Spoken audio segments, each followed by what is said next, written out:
Hey friends, it's Robin. Welcome back to my channel. Today we are talking about my April reading plans. I would really like to get you a video other than my monthly reading plans. It hasn't happened. I do have videos filmed. They just haven't gotten posted. So hopefully hopefully I can rectify that in April. There are a lot of things going on in April that I'm excited for, and so I knew I wanted to at least get this video filmed and posted so that I can share all the fun things that are going on. First up, let's go through all of the things that are happening. Then we will talk about my ARC situation, go through like the goals and challenges, and then we'll wrap up with like my TBR and content plans. So, kicking it off with what is happening in the month of April. First of all, we are continuing on with the Firebird Chronicles read-along. That's happening over on Stef's channel. In April, we are reading Age of Deception, and the live show will be on April 26th at 7 p.m. Central Time. If you want to convert that to your time zone, you can head over to her channel, and when the live show is posted, it will show the time in your time zone. There is still lots of time for you to catch up on the read-along if you would like to join us. Book 1 was a 5-star, and I cannot wait to continue on with the series. As much as I wanted to binge the series, I knew that if I continued with the books before the live show, I would forget what happened in which book. I can only read the next books once the live show is over, so. And then the other exciting thing happening in April is Love in the Night, which is a readathon that was created by Shae from Shae Geeks Out, and I am a co-host for this fun little spring round that we're doing. It is a week-long readathon. However, some of us got our days mixed up, and so I will be starting it a day early. Technically, the readathon runs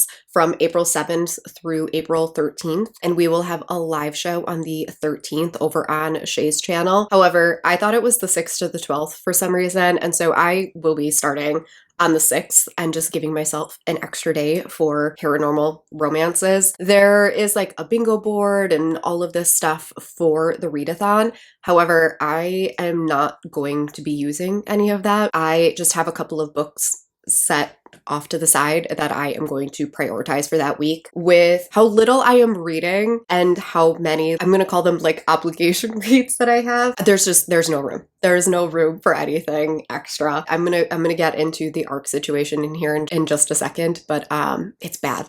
Is real bad. If you watched my March version of this video, I gave you a little ARC update.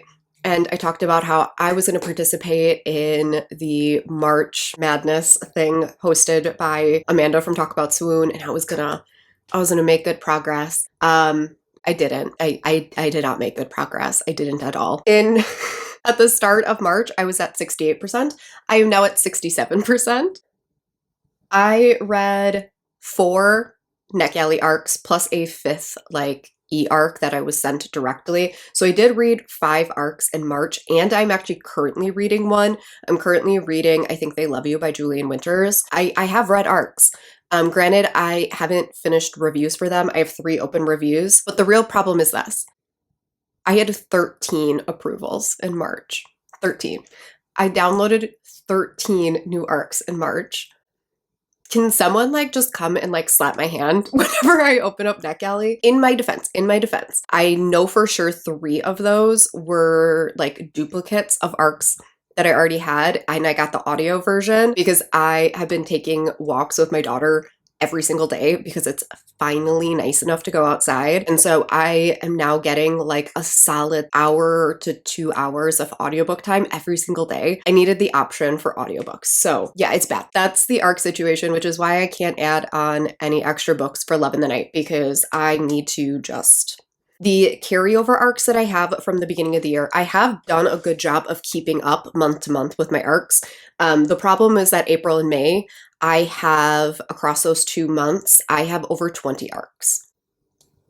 So April and May is going to be a total shit show. But the carryovers that I do have, I have 4 of them. First one is Just Our Luck by Denise Williams, which I do still want to give a shot, even though it is not getting like great reviews. So I do want to give that one a try. I do have it downloaded from Penguin Random House Audio, so that's probably how I will give it a shot.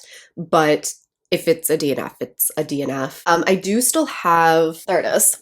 I do still have The Love Simulation, which I am this far into, but I've put it on hold for no reason other than I put it on hold to read some other stuff, and then I haven't gone back to it, and the longer that it goes, the harder to get back to it is. So I do still have that one. I do still want to read it. I haven't. The next one is Untethering Dark by Desiree M. Nicoli. At the time that this came out, I was not in like a fantasy paranormal mood, and so I decided to just hold on to it because for arcs, and especially for indie arcs, I try to not like pick up a book, like force myself to read a book that I know that I'm not going to enjoy simply because of my mood. And so I was like, I'm just gonna hold on to this until I'm ready to get back into that like fantasy sort of space. And I have done nothing but binge fantasy books. Decided that I was going to hold this one for the Love in the Night readathon. This is a German folklore, I think. Our heroine is like this witch of the woods and she falls in love with like this monster that is protecting the woods. So I'm excited to read that one. And then the last carryover arc that I have is Give Me Butterflies by Jillian Meadows. And this is going to be used for one of my challenges that I'll talk about in a minute. This was actually a re-release or like a recover. It got picked up by a publisher, got a new cover, which I didn't realize at the time that I got it. But I do have an audiobook of this as well. I just got it using a credit on either Libro or Audible. I don't remember which one. And those are the carryover arcs that I have. And then my arcs for April, there are 7 of them on NetGalley plus 1 physical arc. So I'm going to go through each of these pretty quickly just since there are so many of them and there's still other things on the TBR. The first one is House of Blight by Maxim M. Martineau. And I looked up how to say this author's name like 100 times. And so hopefully I'm saying that correctly. This is a fantasy romance. I have both an e-arc as well as an audio arc. This was one of the Libro FM ALCs.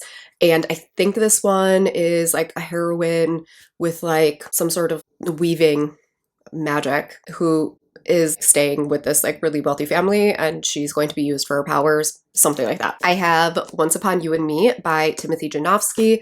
This one comes out right at the end of the month, but I do have this copy as well as an e-arc copy as well as an audio copy. This is one of the ones that I got the duplicate audio copy of on NetGalley. I am lucky enough to be auto-approved by Harlequin on NetGalley, and it can be a problem sometimes, but I am excited for this one. This is 2 older main characters.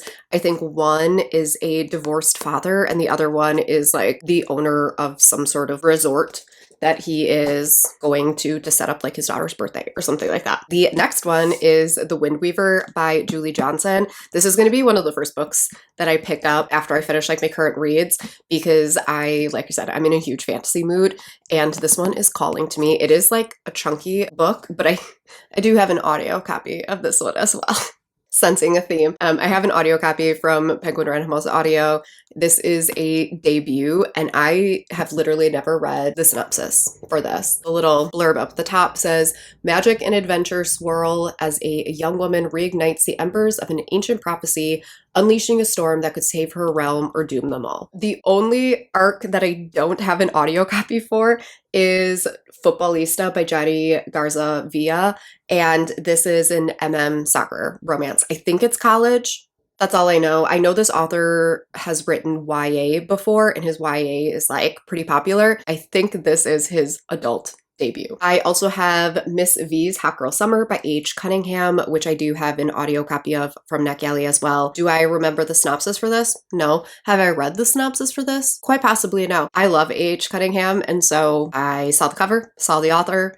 I also have Up Close and Personal by Anna Olguin, which I do have an audio copy of as well. I believe this is a forever title, and this is a journalist and like a cyclist instructor, and she is trying to prove to him that like she's not a scam. And then the last NetGalley arc that I have is Great Big Beautiful Life by Emily Henry. This was a Libro FM ALC, and I do have an e-arc of it. Again, do I know the synopsis of this one? I think they're both writers, and I think they might be competing to write like a biography or something. I don't know. It's Emily Henry. I'm going to read it. I'm sure I'm going to love it. And then the last arc that I have is a physical arc, and I do really want to read this. Here's the problem. I can't really read physical books right now because I'm constantly holding a baby. And so holding a physical book is really difficult, and this doesn't come out until like right at the end of the month. And so this might be something that I read once I can get like a digital copy, but it is Serial Killer Games by Kate Posey. And this is about a heroine who thinks that her boss is a serial killer, and then she ends up needing his help to hide a body. And it sounds great. It says it's morbidly funny and emotionally resonant, a novel about the ways life and love can sneak up on us. So it does sound like there's a romance in here as well. I want to give it a try. Like I said, I just don't know if I'll be able to read it until I can get my hands on a digital copy, which won't happen until it's released. So that is it for the arcs. It's a lot of arcs. So hopefully you stuck through all of that. Moving in really quick to my yearly challenges. I am doing the buzzword, both the title and the cover versions, and then Izzy's 25 and 2025. So I do have books for all of those. The latest prompt for Izzy's is going to be covered by Age of Deception by T.A. White, which is our read-along book. I'm not going to tell you what the prompt is because it is part of like her membership. And I'm sure a new prompt will be dropped probably pretty soon, because I think this one's like a week or so old. So I need to get caught up. And then for the buzzword challenge, I am still finishing up my March cover prompt because the book that I had originally picked for it, I ended up DNFing. So March's prompt was a book with books on the cover. I am reading The Companion by E.E. Ottoman, which if you like zoom in, the heroine is holding a book. This is a polyamorous trans historical romance. I'm like halfway through. There's not much plot to it, but it is like very atmospheric, and I do really like the writing, so hopefully I enjoy the rest of it. It's very short. I'm sure I will finish it hopefully today. I think I have less than an hour left. And then both April's cover prompt and title prompt is the same. It's animals. I technically could use Give Me Butterflies by Gillian Meadows for both of them, but I am also going to be reading The Feast of Dead Man's Hollow by Desiree M. Nicoli, and this does have a horse on the cover. So I will probably use that for the cover challenge, and then the Give Me Butterflies one for the title, just to spread the love, I guess. So both of those are on the TBR, and then the rest of my TBR is pretty much non-existent because that was a lot of books. There are a couple of new releases that I had thrown on my TBR. Possessive Puckboy by Eden Finley and Saxon James was the latest hockey romance of theirs. I'm filming this on April 1st and I finished it this morning. That one is already done. The Feast of Dead Man's Hollow by Desiree M. Nicoli does come out later in the month. And then the other new release that I would really like to get to, but again, I think it comes out right at the end of the month, The Prodigal Son by Sarah Kate. This is the last book in her Good Brothers, I think, series. And I am really excited for this one because it is the brother that we like have known the least about this whole time. So hopefully I can get to that one. If not this month, it'll be one of the first books I read in May then. Which leaves us with Love in the Night. Of that entire TBR, only two of them fit. It's Untethering Dark and Age of Deception, since we are including sci-fi in paranormal romance. So those two will definitely be read. And then I ended up carrying over two books that I had put on my March TBR and holding on to them for April. And that was Nix and Tell by Allie Williams and Space for Love by Emily Antoinette. So those are the only books that are officially on my TBR for Love in the Night. The only thing with this TBR is Space for Love is the only one that I have an audiobook for.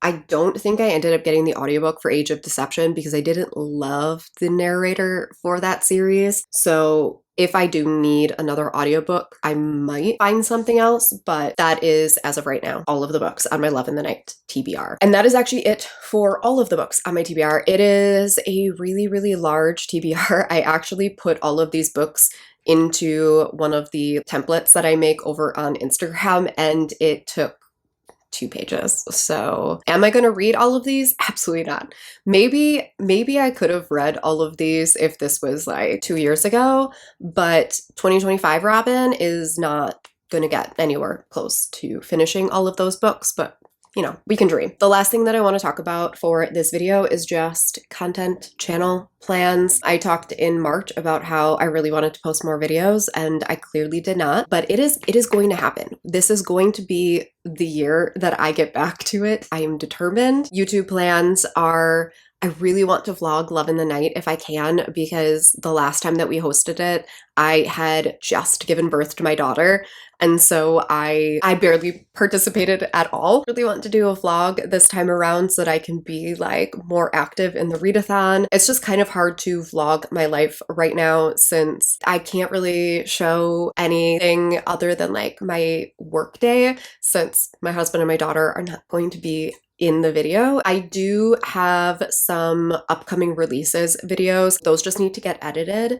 So I want to get some of those up. And these are like future releases. And then I do have a couple of plan with me's that I filmed over the weekend. So hopefully I can get some of those edited as well. And since I haven't been posting on YouTube, I have been posting a lot over on Instagram. One of the things that I said last month that I was going to try and do was start actually doing reels, and I didn't. I didn't post any, but I'm gonna try again. I'm gonna try again in April. Maybe one day I'll actually post them. I've talked about this before. I don't like watching short form video. And so I just feel weird filming it as well, because I'm like, why am I making content that I myself like would never watch? I do want to do more recommendations because I said that was going to be a goal of mine in 2025, and I haven't held up that deal at all. However, the day that I am filming this, I actually did post a rec. I realized it was April Fool's Day.